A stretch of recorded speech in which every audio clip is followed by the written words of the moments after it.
Good morning, good morning, good morning. How is everybody this morning? Hope y'all are doing good. It's a beautiful day out there. Well, before I head to work, I figured I'd have a little coffee with conversation with everybody this morning. Been a while, but I think it's a good thing. I really do. I think it's a good thing. As you can see, I got my old rain hat on because here in northwest Oklahoma, we're getting some rain. So that's a good thing. We've been in a drought. We've been in a big drought. We've needed some moisture. We got one crop cut and baled up. We planted another milo or sorghum or Sudan grass, whatever you want to call it. And man, I tell you what, it's been drier than a popcorn fart here, but we've needed the rain. So I'm thank goodness that I got woke up by the rain this morning. I got water standing everywhere out here. I've probably so far in my house, I've probably had 3/4 of an inch, which I like it. I like it. We need that rain. You know, people just don't realize how important rain is to farmers and ranchers. It's very important. It's vital. It's like having green grass to turn your cattle out on. It's very important. Well, this rain, without this rain, we wouldn't have the green grass and our crops wouldn't be able to grow. So I don't care how much it rains, we need it. We need every bit that we can get our hands on because I tell you what, it's a great thing.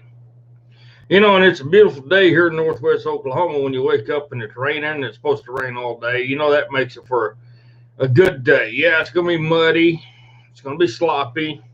Got to feed cattle. But you know what? That's what makes it the best part. You know, we've been without moisture of any kind, any measurable moisture for 3 4 months, and it's been pretty tough. It's been tough. Been well over in the hundreds, and things are drying out. Things are just drying out too much. It's pretty bad when people that live by the lakes have cracks in their yards about yay deep and about yay wide. You know it's pretty damn dry then. When they even live by a lake, you know, you got cracks like that. So you know it's pretty dry and it's pretty bad. But I thought I'd just jump on here this morning before I head out the door to go to work and have a little coffee and conversation with you. It's been a while since we've done one of these.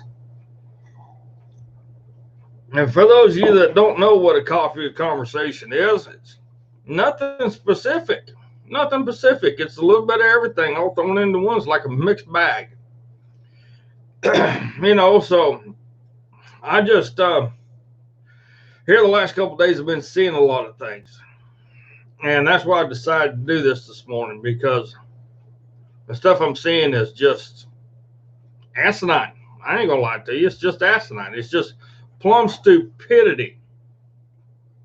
You know, how many of you grew up with Aunt Jemima? How many of you grew up with Uncle Ben? How many of you grew up seeing people that had the little statues in their yards of the night lightman?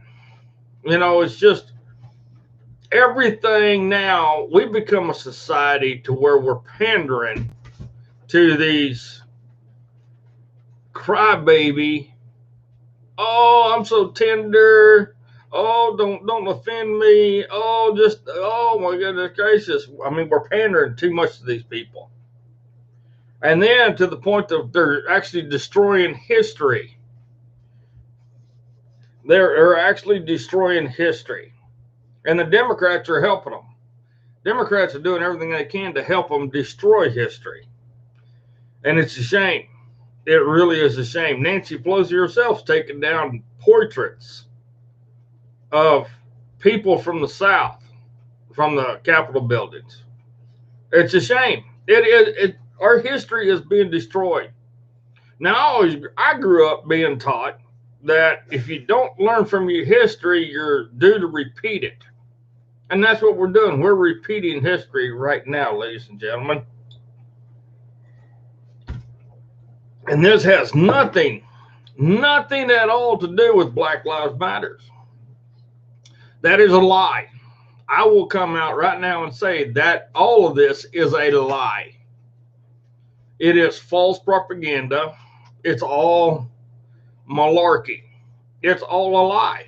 Every bit of it. Because if it wasn't for Aunt Jemima, okay, ex-slaves back in the day would have been shown that they weren't nothing. I mean, how many of you guys know the history about Aunt Jemima? All right. This lady was an ex-slave. This lady was an ex-slave.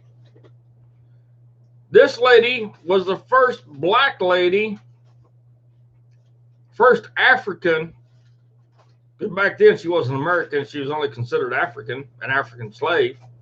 She was the first black lady to gain popularity like she did. She was the first black lady to become financially rich off of what she loved to do.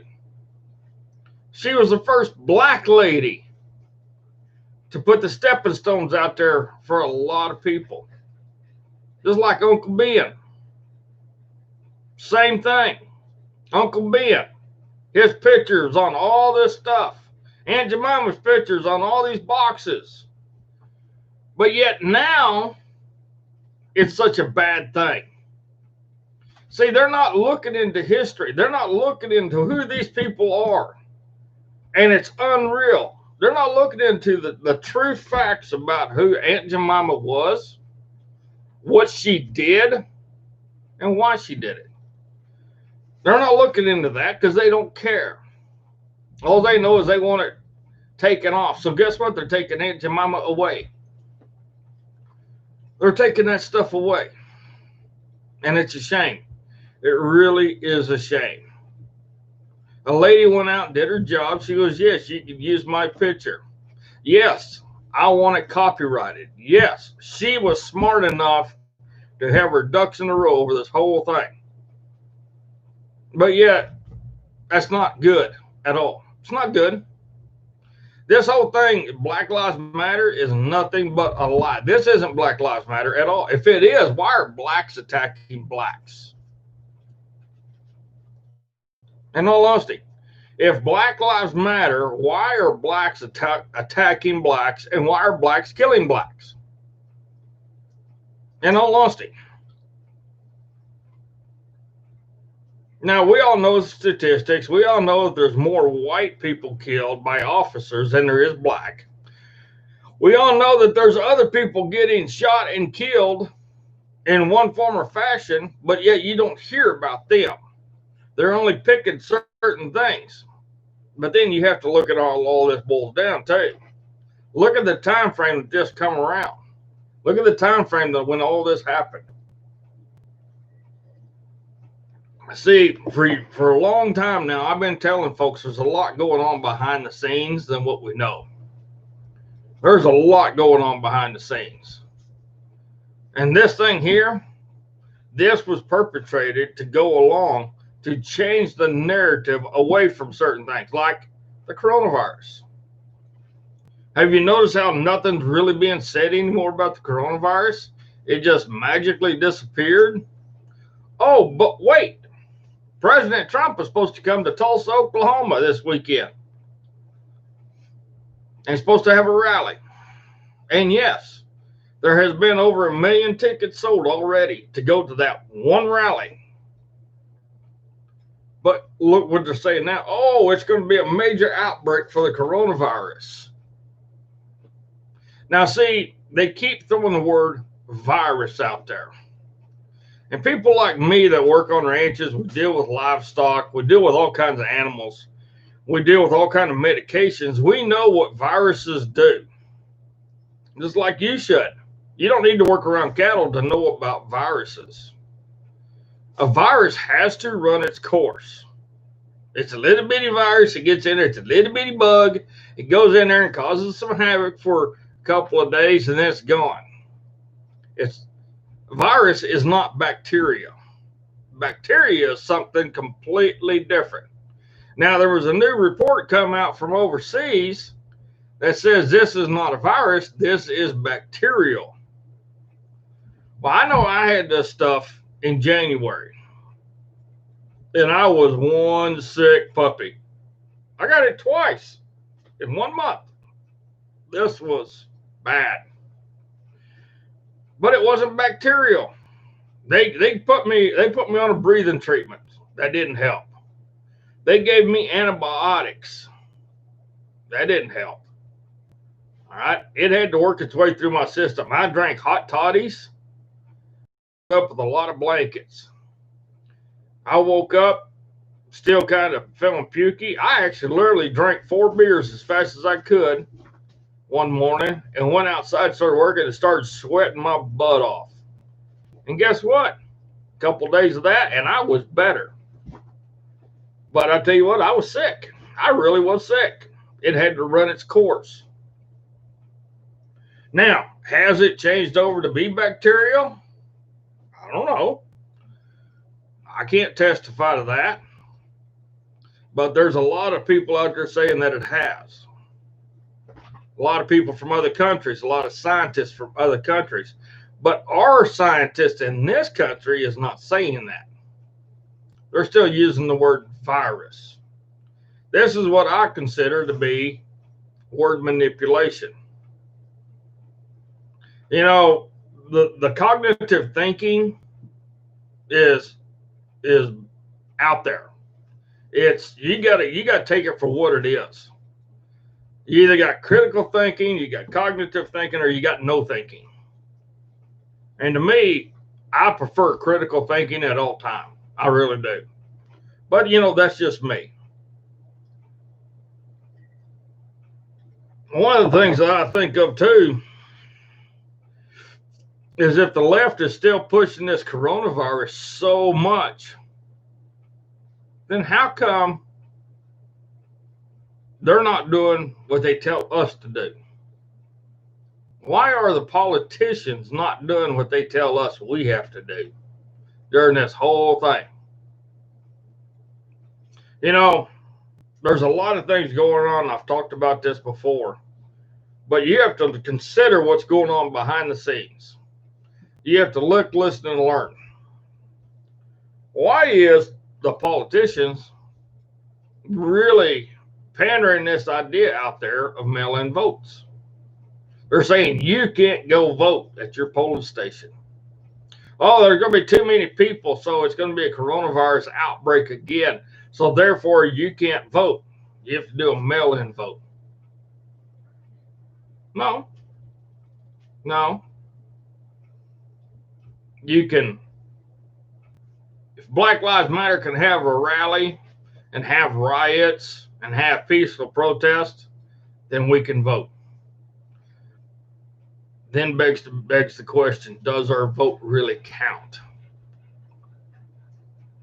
You know, in all honesty, I couldn't tell you if our votes matter or not. I really don't know. A lot of times it doesn't seem like it.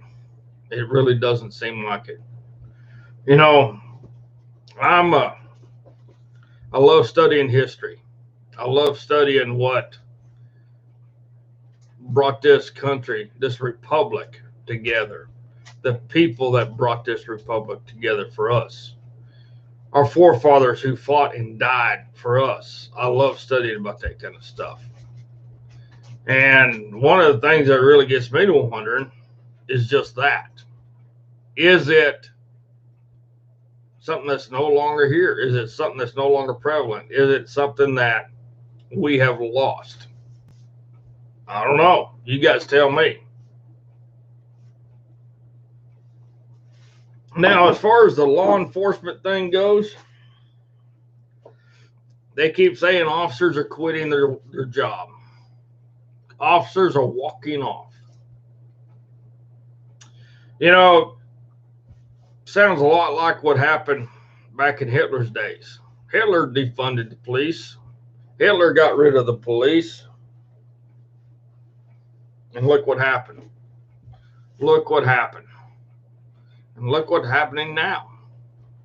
Look at everything that's going on right now. And you tell me, is it right, wrong, or indifferent? Is it a good thing or a bad thing? Yes, we got some bad police officers out there. Yes, we got some good ones out there. We got people that are breaking laws every day. every single day. But yet we have mayors and governors saying, do not prosecute these people. We got district attorneys that are saying we are not going to prosecute these people. But yet if I go out and steal a loaf of bread, what do you think is going to happen to me? My ass is going to get arrested and I'm going to be prosecuted. And they'll probably bury me under the jail for stealing a loaf of bread. So I look at it this way.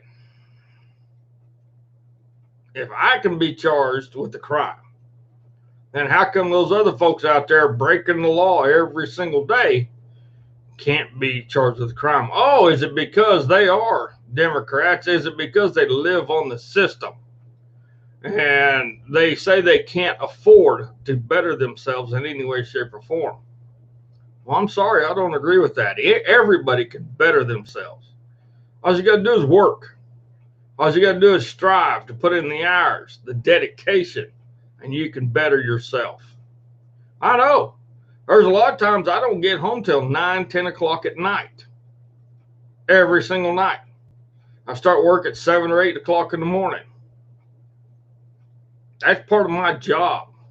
That's part of me trying to better myself. I'm not out on the streets. I'm not tearing stuff up. I'm not destroying other people's property. I'm not stealing other people's property. I go to work every single day, try to better myself, pay my bills, put groceries in the house, get things to make my life better, but I don't have to destroy things to do it. So I just don't understand it. I really don't. But when it comes down to it, this Black Lives Matter, this is not about Black Lives Matter at all. It isn't. This is an NWO, New World Order, along with the United Nations, Agenda 21. That's what this is. That's all this is.